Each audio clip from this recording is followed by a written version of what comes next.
Hey YouTube, it's Callie here, and today I'm filming a video about travel, namely China. Because about 2 weeks ago, I went to China on a school immersion trip, and let me just tell you, it was one of the best experiences of my life. Like, no joke.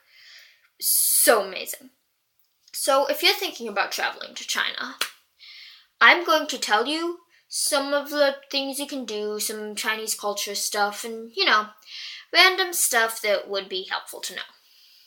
Okay, so, first thing, I learned this firsthand, and it's important that you learn this now instead of when you get there.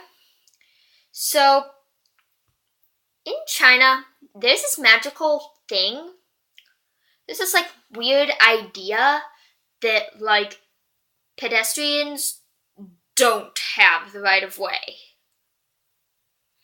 Like, if you're at a crosswalk and the little light thing, the little light post thing with the stop hand and then the little guy walking sign for when you can stop and go, you know what I'm talking about, right?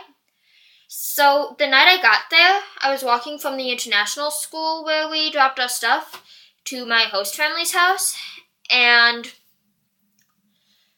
I had all my luggage and everything, and it was the middle of the night there. It was 9 o'clock at night, which is 9 a.m. here because of the stupid 12-hour time difference. But anyway, so it was 9 o'clock at night. I've just gotten off a plane. I'm jet-lagged as F. I'm so freaking tired. I'm dragging my stuff. My teacher is walking me and my roommate to our host family's house, and we're standing at the corner. And I see the little traffic signal thing, thingy-mababa, and it says the stop hand, so I'm okay. So we stop. The sign turns to the little green walking man, which means, okay, we can go now. I start to walk, and a taxi cab comes out of freaking nowhere. And if my friend Maddie hadn't dragged me out of the way, I would have gotten hit. We had the right of way. We had the walkie signal. We could walk. But the taxi cab completely ignored that and came at me and almost hit me. Pedestrians don't have the right of way. It's what logic? What kind of logic is this? That's one of the most important things you need to know. So you don't almost get hit by a car, because you might not be as fortunate as I was to have a best friend who could pull you out of the way. But yeah. Another thing you need to know about China, which is pretty common knowledge, Chinese food in China is not like the Chinese food you get here. Admit it. I bet most of you love to, when you're home at night, it's a weekend night, you're feeling really lazy, you don't want to cook dinner because that's effort. So what do? You call up the Chinese place down the block and order some food. Chicken lo mein and wonton soup, say. They bring it to you, you pay, and you eat your Chinese food. Yum yum. Chinese food is not like that over in China. Over in China, they have a lot weirder stuff. I was at this one restaurant, and I ate something called fish balls. It was balls of fish in this weird, marinated, sweet, sour, tangy, bitter, warm broth thing. It was disgusting. Anyways, it was so disgusting. And most of the time, you can't even tell what something is. We had 2 students who lived in China on this immersion, so they did all the ordering. And, some of the stuff got to the table, I was like, what is this? It was unidentifiable. And let me just tell you, some stuff that sounds so delicious may not be. At this one restaurant we went to, it isn't the same restaurant as the fishball incident, but this completely different restaurant, right? This completely different restaurant we went to. I got Tong, one of the international students, ordered some red bean soup, a desserty type thing, and I was like, ooh, that sounds good, because I've heard good stuff about red bean dishes like that. And so the soup came, we spun it up, the spinny table thing, I'll explain that in a minute, and I served myself some. I tasted it. It was, I can't even describe the taste. I just didn't like it at all. But for the most part, a lot of Chinese food in China is really good and really, like, you can stomach it easily.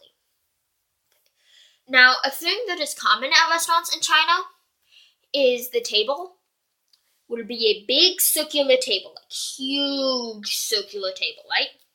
Big circle. And there will be a smaller, but still very large, glass spinny plate, silver thing, spinny plate thing, right? And when you go to a restaurant in China, you have your plate and your bowl and your cup and your chopsticks and your napkin all in front of you, right? And you order your food and you put, and the wait staff comes out and puts your food on this spinny table thingy, and your whole table, everyone sitting at that table, will, like, say I'm sitting here and I want the rice, and the rice is on that side of the table. I'd start spinning the thing around until the rice got to me. But you have to be careful with this, because you could see the rice over there and like, ooh, I want rice, and you start spinning, but say someone's sitting over here, right, and they want the beef, which is over here, and so you're spinning and the beef gets around to them, but the rice still isn't to you. They may say, stop, wait, and you have to stop and let them get their beef before you continue to spin. And the same holds true, you can do that too. If someone's spinning to get something and you want something and it's coming by you, you can say stop, and the person, and a nice, polite person, will stop and wait for you to serve yourself the food. And when you serve yourself the food, it is not impolite at all. You can to just stick your chopsticks in and take the food you want. It is, like, not impolite. In fact, it's expected. It is expected that if you want a dish, once that dish gets to you, you just stick your chopsticks in and take the stuff. No problem with it. Okay. Let's see, what else? Yeah.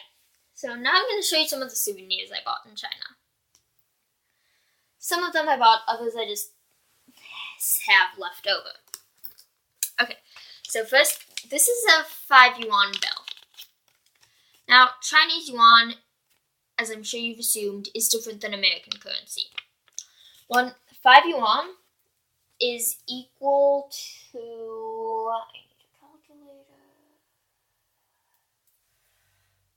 5 divided by 6, 1.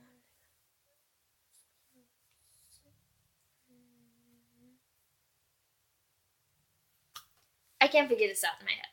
But a 100 yuan bill is only worth about $15 here, because the exchange rate is $6, so just divide 5 by 6. You can do that at your house, because I can't do it in my head right now, so yeah. But I also learned this really fun trick that you can do on any printed face, and it is so hilarious on Mao Zedong, so I'm going to show you how to do it and show you what happens. So you take your folded face, in my case I'm using this bill as of Mao Zedong, right? And you fold it over on the face's pupil, like the pupil of the face's eye. You fold and you crease, right? Nice tight crease. You do the same thing on the other eye. Fold on the pupil and crease, and then you, like, push it into the center here. You, like, bend it like that so it looks like this. Then you pull it apart a little bit. And then, now he's a sad Mao Zedong. And now he's a happy Mao Zedong. And he's a sad Mao Zedong. And he's a happy Mao Zedong. Yes, this is hours of entertainment. Literally, it is like, my dad showed this trick to me. Looks on any printed face. It is the most hilarious thing, like, ever. I love it. Okay, so, now, I also got in China, I'm super excited about this, I got the little red book. Mao Zedong's Little Red Book. I got Mao Zedong's Little Red Book. I cannot stress this enough that this is the Little Red Book from China, used during the Communist Revolution. And if there's some of you out there who are like, Little Red Book, what the shma? Some of you out there like, Little Red Book, what the huh? What's the Little Red Book? Communist Revolution, what? Because I know some people like that. Communist Revolution in China was also known as the Great Leap Forward. It was when Mao Zedong took power in China and he wanted to catch China up to the steel production rate of the US. So he started these things called backyard furnaces where where every family in China would give up and donate metal, any metal, pots, pans, plates, forks, anything, any metal at all they had that was not like desperate to be used, that like they did not need to use, they would give to the metal collectors, and they would come and melt down the metal in these backyard furnaces to make more weapons and increase steel production. Yeah, but the steel was crappy steel anyways. But everyone at the beginning of the Great Leap Forward, everyone loved Mao Zedong. Mao Zedong was like amazing, heaven sent angel. And so he wrote down all of his quotes and everything in a book, and every family had the Little Red Book. If you didn't have the Little Red Book, you were backwards, and you should be shot and killed. Because Mao Zedong was God, and you had to have a Little Red Book. And while that's not the truth now, they still sell these. I got this at a market. It is so fabulous. Like, you cannot even imagine how excited I am that I have this. And I'm really happy because it's in Chinese and English. So I can actually, like, read it, and it is so cool. And I'm just like, yeah. Okay. Another thing I bought, which I really love,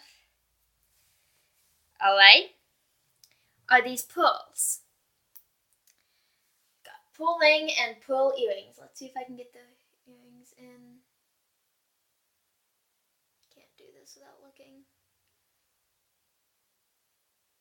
Okay. Earrings aren't going in. I'll just show you the earrings then.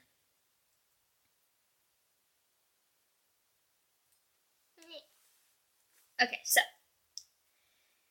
I got this gorgeous pearl ring. Look at this thing. It's gorgeous. I love it. And these matching earrings, right? So cute. For 71.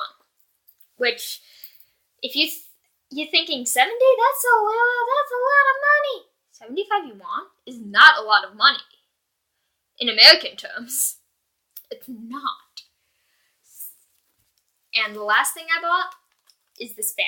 And I really love this fan because it's really adorable. Because, like, one, it's pink. I can do this.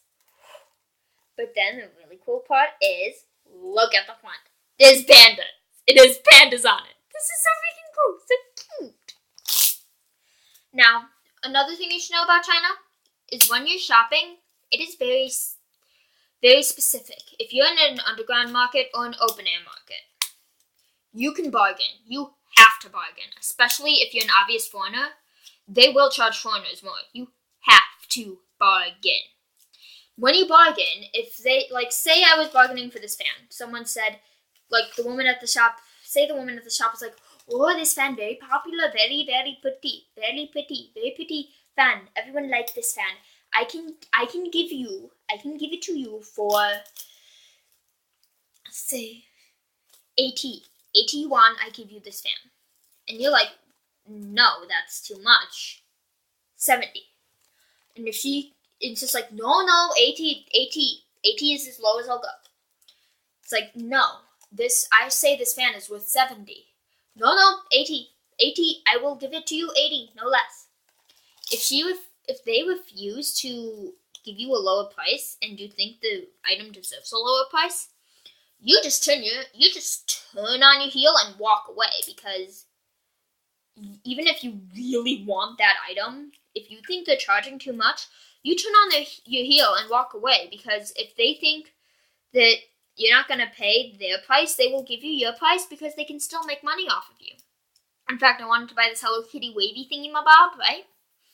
And the woman was like, 70 yuan. I was like, no, too much. 60. No, 70 yuan. I was like, fine. I turned on my heel and left. She was like, no, wait, come back. I give you it 60. I give you it for 60. Because they still want to make money off of you. So even if it's a lower price, they're still going to get some cash. But you cannot bargain everywhere. You can only bargain in open-air markets and underground markets. In like department stores and malls and shopping centers, you do not bargain. Think of it this way. If there is a price tag on something, it is that price. Not negotiable. If there's no price tag on an item, if something doesn't have a price tag, it's usually safe to assume you can bargain for it. If something doesn't have a price tag in like a department store, however, then you need to ask someone how much it is, because you cannot bargain in a department store or a mall or wherever, no matter what. You do not bargain in stores, you only bargain in markets. Open air and underground markets are the only acceptable places to bargain. So yeah, that's basically it. I told you about China, about the souvenirs I bought home, and yeah, that's basically it. Comment below this video, and comment below if you want me to make a video about my experience, where I like tell you guys stories of what happened, and like tell you guys all about my trip and all that. If you want a video like that, comment below, and yeah, like, subscribe, all that jazz. Okay, peace out.